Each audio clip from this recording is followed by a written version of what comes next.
저희가 무엇이간데 이처럼 사랑하사 또 생명을 주셔서 새날을 맞이할 수 있도록 축복하여 주셨사오니 주님의 은혜와 은혜의 감사와 찬양을 올리옵나이다.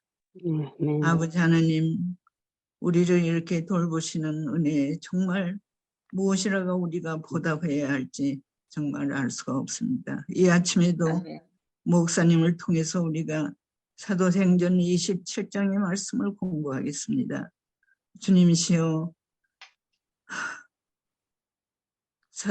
사도 바울이 시험을 당할 때 어떻게 승리했는지를 우리가 또 배우겠습니다. 주님이시여, 우리 앞에 시험이 놓여있고 시험이 우리를 엄습해 올 때 주여, 우리가 믿음으로 승리할 수 있도록 믿음의 믿음을 더하여 주시옵기를 간절히 빌고 원하옵나이다. 아멘. 지금 한국에 나가 계시는 최 목사님, 코로나에 걸려서 수술을 받지 못하고 있다는 뉴스를 들었습니다. 주여, 어찌하시렵니까? 속히 건강을 회복시켜줘서 한국에 나가신 목적을 잘 달성하고 건강함으로 돌아올 수 있도록 섭리하여 주시옵소서. 아멘. 많은 교우들, 주님이시여, 영육한에 연약한 가운데 있사오니 주여, 당신의 치유하시는 능력만을 믿고 기도드리옵나이다. 모두들 다 건강을 속히 회복하고 주님 앞에 기쁨으로 나와서 함께 예배하게 도와주시옵소서. 아버지 하나님, 각처에 흩어져 있는 우리의 자녀들 오늘 또 돌봐주셔서 그들의 연약함을 아시는 주님, 그들이 잘나서 잘 살고 있는 것이 아니라는 것을 깨닫게 하시고 발걸음마다 생각마다 주님의 간섭하심이 함께하여 주시고 오늘 그들이 감당해야 할 일과 공부를 잘 감당하는 행복한 하루가 되도록 복에 복을 더하여 주시옵소서. 주님 구합니다. 우리의 발걸음마다 오늘을 인도하시고 넘어지지 않고 평탄한 생애를 살도록 도와주시옵기를 예수님의 이름으로 간절히 기도드리옵나이다. 아멘. 감사합니다. 예, 감사합니다. 오늘은 이제 사도행전 27장 1절로 26절까지 있는 말씀을 공부하겠습니다. 이 사도행전의 공부가 거의 다 끝나가고 있습니다.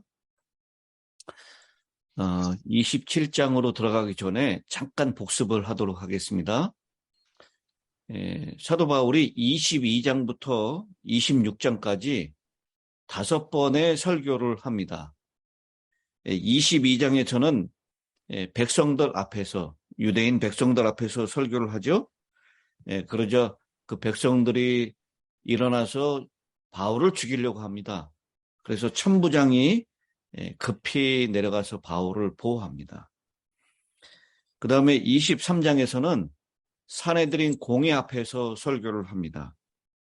그 설교 결과 바리새인들과 사두개인들이 서로 편을 나누어서 사울을 죽이려고 하고 사울을 보호하려고 하는 일이 일어납니다. 그래서 그냥 놔두면 안 되겠다라고 생각을 한 이 천부장에 의해서 밤에 가이사라로 압송을 합니다. 그 다음에 24장에서는 당시의 총독이었던 벨릭스 앞에서 설교를 하죠. 뇌물을 발했던 벨릭스, 그러나 그 벨릭스에게 의와 절제와 심판에 대해서 설교를 합니다. 그래서 구류당합니다. 그 기간이 2년이라는 시간이 흐르게 됩니다. 그리고 25장에서는 벨릭스 다음으로 부임한 총독 베스도 앞에서 설교를 하죠.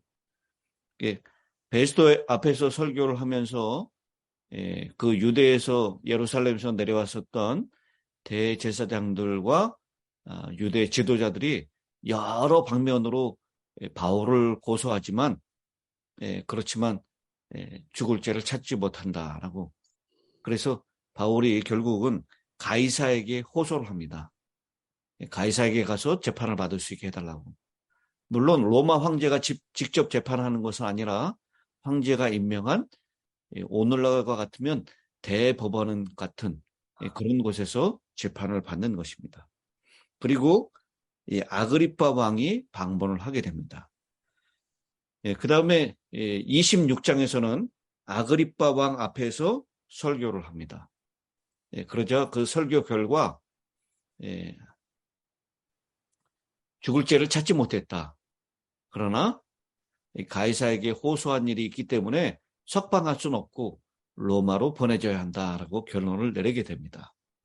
이것이 22장부터 26장까지 바울이 백성들 앞에서, 사내들인 공회 앞에서, 총독 벨릭스 앞에서, 총독 베스도 앞에서, 아그리파 왕 앞에서 5번에 걸친 설교를 한 이야기를 우리가 지난 시간까지 살펴봤습니다. 이제 오늘 27장 1절부터 있는 말씀을 통해서 바울이 어떻게 로마로 향해서 가게 되는지, 그리고 가는 일에 무슨 일이 있었는지를 우리가 살펴보게 될 것입니다. 오늘 본문 27장 1절부터 보겠습니다. 우리가 배를 타고 이탈리아에 가기로 작정됨에 바울과 다른 죄수 몇 사람을 아구스도대의 백부장 율리오란 사람에게 맡기니 아시아 해변 각처로 가려 하는 아드라무테노 배에 우리가 올라 항해할세 마게도냐의 데살로니가 사람 아리스다고도 함께 하니라. 이튿날 시돈에 되니 율리오가 바울을 친절히 대하여 친구들에게 가서 대접받기를 허락하더니 또 거기서 우리가 떠나가다가 맞바람을 피하여 구브로 해안을 의지하고 항해하여 길리기아와 밤빌리아 바다를 건너 루기아의 무라시에 이르러 거기서 백부장이 이탈리아로 가려 하는 알렉산드리아 배를 만나 우리를 오르게 하니 배가 더디가 여러 날 만에 간신히 니도 맞은편에 이르러 풍세가 더 허락하지 아니하므로 살몬의 앞을 지나 그레데 해안을 바람막이로 항해하여 간신히 그 연안을 지나 미항이라는 곳에 이르니 라세아시에서 가깝더라. 9절입니다.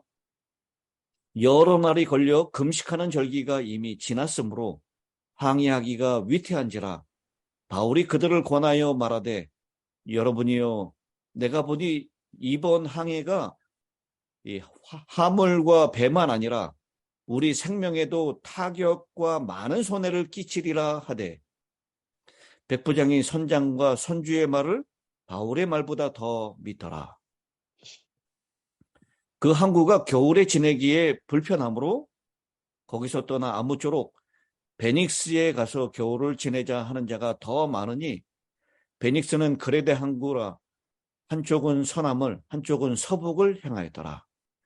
남풍이 순하게 불매 그들이 뜻을 이룬 줄 알고 닻을 감아 그레데 해변을 끼고 항해하더니 얼마 안 되어 섬 가운데로부터 유라굴로라는 광풍이 크게 일어나니 배가 밀려 바람을 맞추어 갈 수 없어 가는 대로 두고 쫓겨가다가 아우다라는 작은 섬 아래로 지나 간신히 거루를 잡아 끌어올리고 줄을 가지고 선체를 둘러감고 수로디스에 걸릴까 두려워하여 연장을 내리고 그냥 쫓겨가더니 우리가 풍랑으로 심히 애쓰다가 이튿날 사공들이 짐을 바다에 풀어버리고 사흘째 되는 날에 배의 기구를 그들의 손으로 내버리니라. 여러 날 동안 해도 별도 보이지 아니하고 큰 풍랑이 그대로 있음에 구원의 여망마저 없어졌더라. 여러 사람이 오래 먹지 못하였음에 바울이 가운데 서서 말하되 여러분이여 내 말을 듣고 그레데에서 떠나지 아니하여 이 타격과 손상을 입지 아니하시면 타격과 손상을 면하였더라면 좋을 뻔하였느니라. 내가 너희를 권하노니 이제는 안심하라. 너희 중 아무도 생명에는 아무런 손상이 없겠고 오직 배뿐이리라. 내가 속한 바 곧 내가 섬기는 하나님의 사자가 어젯밤에 내 곁에 서서 말하되 바울아 두려워하지 말라. 네가 가이사 앞에 서야 하겠고 또 하나님께서 너와 함께 항의하는 자를 다 네게 주셨다 하였으니 그러므로 여러분이여 안심하라. 나는 내게 말씀하신 그대로 되리라고 하나님을 믿노라. 그런즉 우리가 반드시 한 섬에 걸리리라 하더라. 오늘 26절까지 있는 말씀을 보겠습니다. 바울이 드디어 로마로 출발합니다. 그가 평소에 늘 가고 싶어 하던 그곳을 죄수의 모습으로 가게 되는 것입니다. 하나님의 뜻은 알 길이 없습니다. 그러나 분명한 것은 하나님의 뜻은 반드시 이루어진다는 것입니다. 바울 일행은 바울과 그리고 연로한 바울을 곁에서 돌보고 그의 건강을 책임지는 누가가 함께 갑니다. 그래서 오늘 본문 27장 1절은 우리가 배를 타고라고 우리가라고 얘기합니다. 이 우리가에는 바울과 이 사도행전을 기록한 누가를 포함한 우리가라는 것입니다. 그리고 또 이 제자 중에 이름이 언급된 사람이 함께 동행을 하죠. 누굽니까? 2절에 데살로니가 사람, 마게도냐의 데살로니가에서 제자가 됐던 아리스다고라고 하는 제자가 함께 동행을 합니다. 그리고 배를 타고 죄수들과 군인들과 선원들이 함께 그 배를 타고 가는데 그 배가 몇 명을 태울 수 있는 배라고 얘기합니까?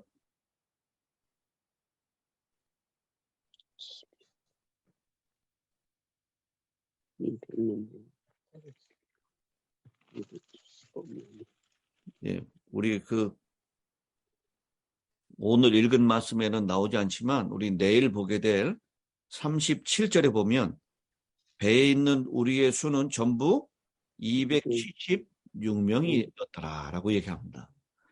여러분 276명이 탈 수 있는 큰 배를 가지고 로마로 향하게 되는 것입니다. 우리 27장에 배를 타고 가는 그 행적을 우리가 지도로 보면 훨씬 더 쉽게 이해할 수가 있기 때문에 지도로 한번 살펴보도록 하겠습니다.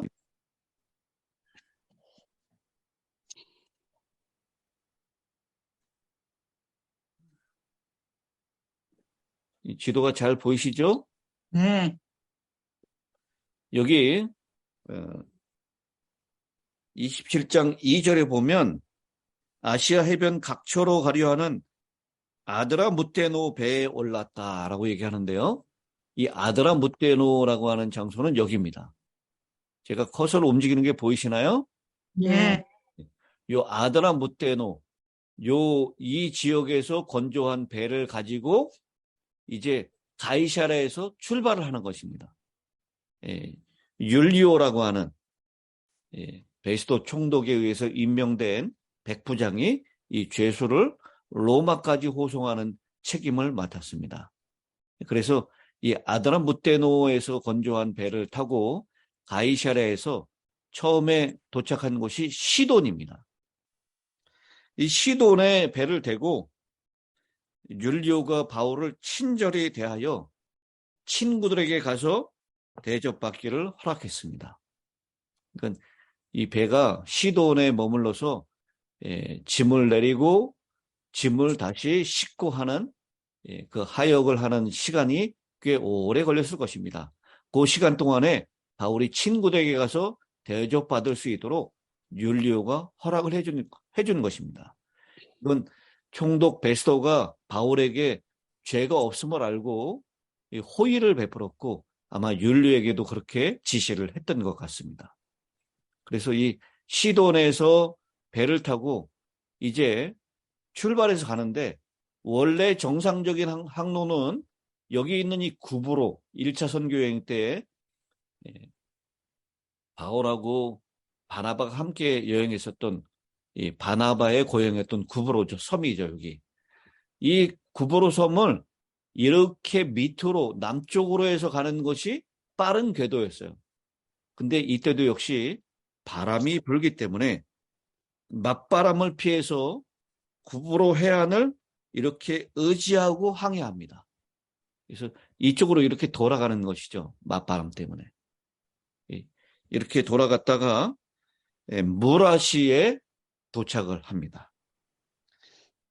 길리기아와 밤빌리아 바다를 건너서 루기아의 무라시, 요 지도에 나오는 여기입니다. 여기에 도착을 해서 거기서 백부장이 이탈리아로 가려 하는 알렉산드리아 배를 만납니다. 이 아드라무테노 배는 너무 작은 배였기 때문에요. 이 로마까지 가기에는 너무 무리였습니다. 그래서 이 무라시에서 이 알렉산드리아 배를 만나서 여기에서 배를 타고 출항을 하는 것입니다. 근데 출항을 하는데 역시 바람 때문에 한 이틀이면 갈 수 있는 이 길을 오랜 시간 걸려가지고 겨우 니도라고 하는 니도라고 하는 이 섬에 도착을 하게 됩니다. 그리고 여기서 다시 이 지중해 가장 큰 섬이라고 하는 이 그레데 섬이 있는데요. 이 그레데 섬에서 살몬의 앞으로 통과해서 미항이라고 하는 곳, 아름다운 항구였던 것 같습니다. 미항이라고 하는 도시, 이 시에 도착을 합니다. 라세하 시에 가깝다라고 얘기합니다. 그 이 미항에 도착한 바울 일행이 9절에 보니까 여러 날이 걸려 금식하는 절기가 이미 지났다라고 얘기합니다. 이 금식하는 절기는 대속죄일을 얘기합니다. 오늘날로 따지면 9월 말경에 해당됩니다. 그래서 9월 말이 지나면 이제 이 지중해에 불어닥치는 여러 폭풍들 때문에 항해를 멈추고 봄이 될 때까지 기다리는 것이 당연한 일이었습니다. 그래서 9절에 바울이 그렇게 권면을 하죠. 10절입니다. 말하되 여러분이여 내가 보니 이번 항해가 화물과 배만 아니라 우리 생명에도 타격과 많은 손해를 끼치리라. 그러니 이 미항이라고 하는 곳에서 겨울을 나고 봄에 다시 출발합시다라고. 왜냐하면 바울은 선교 여행을 통해서 많은 경험이 있었어요. 그래서 이때는 꼭 태풍이 불어오니까 봄까지 기다렸다 갑시다라고 했더니 이 선장과 선주 11절에 그러죠. 백부장이 선장과 선주의 말을 바울의 말보다 더 믿더라라고 했습니다. 이 선장과 선주는요, 빨리 가가지고 짐을 풀어야지만 돈을 벌 수가 있습니다. 그래서 무리하지만 이 미항이라고 하는 곳보다는 이 베닉스라고 하는 곳에 가서 겨울을 나자라고 얘기합니다. 왜냐하면 이 미항은 조그만 곳이었고 아까 276명이라 그랬잖아요. 이 사람이 다 머무를 수 있는 여관이 없었던 그런 작은 곳이었습니다. 그래서 여기에서 출발해서 베닉스라고 하는 곳에 가서 편안하게 겨울까지 지냈다가 그 다음에 출발합시다라고 얘기를 한 것입니다. 그런데 여러분 여기 보니까 13절에 남풍이 순하게 불매 그들이 뜻을 이룬 줄 알고 닷을 감아 그레데 해변을 끼고 항해하더니 분명히 폭풍이 오는데도 불구하고 자신들의 안락한 그 겨울을 보낼 곳을 찾기 위해서, 그리고 이해 타산 때문에 출발했었던 그 길. 처음에는 순적해 보이지만 결국은 유라굴로라고 하는 광풍을 만나게 되죠. 그래서 여기에서 아주 죽을 고생을 하는 이야기가 기록이 되어 있습니다. 우리 지도를 통해서 바울이 27장 1절부터 26절까지 어떠한 경로를 통해서 이동을 했는지를 우리가 살펴보았습니다.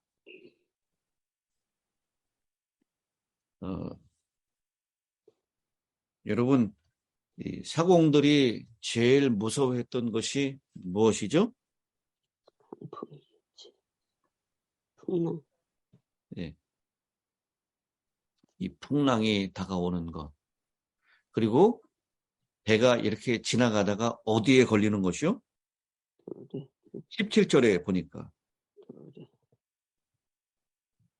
끌어올리고 줄을 가지고 선체를 둘러 감싸고 수르디스에 걸릴까 두려워하여 연장을 내리고 그냥 쫓겨가더니 라고 했어요. 이 수르디스는 무엇이냐면 이 바다에 있는 모래벌입니다. 이 선원들은 여기에 걸리는 것을 가장 두려워했다라고 얘기해요. 이 모래톱에 걸리면 배가 꼼짝달싹 못하기 때문입니다. 그래서 배를 최대한 가볍게 하기 위해서 배에 있는 화물들을 다 버렸어요. 버리고 난 다음에 그것으로도 부족한 것 같아요. 그래서 뭘 버립니까? 배에서 쓸 수 있는 기구들까지 다 버려요. 그렇게 이 선원들이 바울의 경험의 말을 듣지 아니하고 안락함과 이해타산을 쫓아서 무리하게 항의하다가 유라굴로라고 하는 광풍을 만나서 어려움을 당하는 이야기를 우리가 볼 수 있습니다. 그런데요, 오늘 이 죽을 것 같은 그 상황을 이렇게 얘기를 하고 있죠. 20절입니다. 여러 날 동안 뭐를 보지 못한다고요? 해와 별. 해도 별도 보이지 아니하고. 여러분, 해와 별이 보이지 않았다라고 하는 것은 이제 이 선원들이 어디를 기준으로 해서 이 방향이 어디 있는지까지도 완전히 다 알 수가 없는 상태가 됐다라고 하는 것입니다. 왜냐하면 그때 당시 항해는 해를 보고 달을 보고 별을 보고 어디 위치에 있는지를 가늠해서 진행할 수밖에 없는 상황이었기 때문에 그렇습니다. 완전히 향방을 잃어버린 것입니다. 큰 풍랑이 그대로 있음에 구원의 여망마저 없어졌더라. 여러 사람이 오래 먹지 못하였음에 바울이 가운데 서서 말하되, 여러분 모두가 다 죽을 것 같은 그런 상황이었습니다. 풍랑이 잠잠해지지 않습니다. 바다에 배의 짐을 다 바다에 버렸습니다. 기구까지도 내버렸습니다. 그래도 상황은 나아지지 않습니다. 해도 별도 보이지 않는 큰 풍랑은 여전하고 여러 날 동안 먹지도 마시지도 못하고 이제는 구원의 소망마저 없어진 기진맥진한 상황이 되었습니다. 그런데 그때 바울이 사람들 가운데서 일어납니다. 바울이 가운데 서서 말하되, 여러분이여 내 말을 듣고 글에 대해서 떠나지 아니하여 이 타격과 손상을 면하였더라면 좋을 뻔하였느니라. 내가 너희를 권하노니 이제는 안심하라. 너희 중 아무도 생명에는 아무런 손상도 없겠고 오직 배뿐이라. 여러분, 바울이 낙관론자이거나 긍정적인 성품의 소유자였기 때문에 이 말을 하는 것이 아닙니다. 죽을 것 같은 풍랑 속에서 바울은 누구를 만났습니까? 예, 하나님을 만났습니다. 그리고 그 풍랑 속에서도 자신과 함께 계시며 자신의 삶을 인도하시는 하나님의 말씀과 약속을 통해서 위로와 믿음과 평안을 회복한 것입니다. 모두가 두려워하는 가운데 담대함을 소유한 삶, 그것은 오직 예수님과 깊은 교제를 통해서 누릴 수 있는 것입니다. 주님과의 만남을 통해서만 우리는 오늘도 우리를 돌보시는 주님 앞에 주님께서 허락하시는 인생의 걸음을 주님과 함께 바르게 해석하며 걸을 수가 있습니다. 허락하신 고난 속에서 하나님을 깊이 만난 바울을 사용하셔서 하나님께서는 고난 중의 사람들을 위로하시고 안심시키실 뿐만 아니라 하나님이 어떤 분이신지를 알게 하셔서 죽을 수밖에 없는 그들의 운명까지도 변화시켜 주시는 것입니다. 여러분, 바울이 깨달은 하나님의 이 함께 하시는 장면, 그 장면을 한번 이 그림으로 한번 보도록 하겠습니다. 여러분, 바울은 그 두려움 가운데서도 이렇게 확신을 했던 것 같습니다.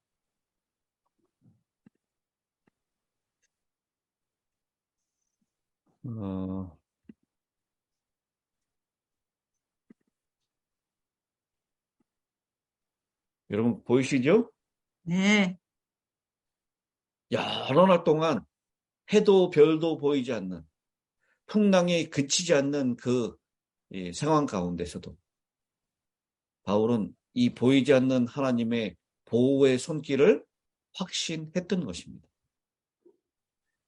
비록 배는 깨지고 배는 크게 손상을 입을 것이지만 이 배 안에 타고 있는 몇 명이요? 배 안에 타고 있는 276명은 한 명도 죽지 않고 다 살 것이다. 하나님의 보호의 손길이 함께 하실 것이다 라고 하는 확신을 바울에게 주었습니다. 그래서요, 모두가 다 죽을 것 같고 구원의 소망이 사라진 그때 바울은 담대하게 서서 여러분이요 안심하라 라고 말할 수가 있었던 것입니다. 내가 23절이죠. 내가 속한 바 곧 내가 섬기는 하나님의 사자가 어젯밤에 내 곁에 서서 말하되 바울아 두려워하지 말라. 네가 가이사 앞에 서야 하겠고 또 하나님께서 너와 함께 항해하는 자를 다 네게 주셨다 하셨으니 25절 그러므로 여러분이요 안심하라. 나는 내게 말씀하신 그대로 되리라고 하나님을 믿노라. 아멘. 아멘. 그런즉 우리가 반드시 한 섬에 걸리리라. 여러분 바울은 지금 유라굴로라고 하는 그 모질게 불어오는 광풍 그 상황을 통해서 판단하지 않았습니다. 하나님의 약속의 말씀을 의지하여 지금 현재 처해 있는 상황을 판단한 것입니다. 사랑하는 힐탑 성도 여러분, 우리도 우리가 처해 있는 이 형편을 무엇을 기준으로 하여 해석을 합니까? 인생은 해석이라고 했습니다. 우리가 당하고 있는 지금 유라굴로와 같은 광풍 같은 그 이 형편에서 우리의 상황을 판단하고 해석하고 있습니까? 아니면 하나님의 말씀을 통해서 우리가 처해 있는 상황을 현실을 판단하고 있습니까? 인생의 풍랑은 우리에게 하나님을 깊이 만날 수 있는 기회를 허락해 주십니다. 두려움 가운데 믿음 없음을 책망하시면서 바람과 바다를 잔잔케 하신 예수님, 부활하시고 제자들에게 오셔서 세상이 줄 수도 없고 알 수도 없는 평안을 주신 예수님과 깊은 교제를 통해서 우리는 바로 비로소 풍랑 속에서도 내 곁에 계신 주님을 만나고 내가 해야 할 일을 깨달을 뿐만 아니라 다른 이들을 주님께로 이끌어주는 인생을 살아갈 수가 있는 것입니다. 오늘도 이 풍랑 속에서 우리와 함께 하시고 우리를 구원해 내시겠다 약속하신 우리 주님과 깊이 교제하시는 또 다른 하루가 되시기를 간절히 바랍니다. 아멘. 자, 이제 우리 이재찬 장로님께서 마지막 기도를 해주시겠습니다. 사랑이 많으신 하늘에 계신 하나님 아버지, 아멘. 이날 아침에 저희를 일찍 깨워 주셔서 하나님께서 원하시는 귀하신 말씀을 저에게 허락해 주시니 감사합니다. 아멘. 이 세상은 아름다운 곳, 저희의 행복을 위하여 만드신 이 세상에 사단이 개입함으로 인해서 어려운 세상이 됐습니다. 이 세상에는 지금 풍파치는 세상입니다. 저희가 육신으로 생각할 때에는 희망이 없는 것 같이 보이지만은 주님께서 저희를 인도하시고 보호하시는 은혜가 저희에게 있는 것을 확인한 가운데 어려운 세상에서 평안을 누리는 참다운 성도의 생활을 사는 저희 모두가 되도록 축복하여 주시옵기를 바랍니다. 아멘. 교우들 가운데는 여행 중에 있고 또한 최 목사님은 치료하셔야 될 일이 있습니다. 그 모든 일이 지금 어려움으로 지체되고 있사오니 주님께서 도와주셔서 지체되지 아니하고 주님의 사랑과 주님의 능력으로 인도해 주셔서 모두 목적을 잘 이루고 편안히 귀가할 수 있는 기회를 허락해 주시옵기를 비옵나이다. 아멘. 계신 하나님 아버지, 저희는 항상 세상의 풍파만 바라보지 아니하고 하나님께서 저희를 지키시는 뜻이 계신 것을 믿고 하나님을 의지하고 편안한 가운데 주님을 충심껏 섬기는 저희들이 되게 도와주시옵소서. 오늘 하루가 또한 주님께서 저희와 같이 하셔서 모든 교우들을 지켜주시고 저의 모든 자녀들을 주님께서 보호하시고 인도해 주시며 이날도 복된 날이 되며 사단이 일구는 풍파에 휩쓸리지 않는 안전한 날이 되게 도와주시옵소서. 아멘. 예수 그리스도의 이름으로 기도드리나이다. 아멘. 아멘.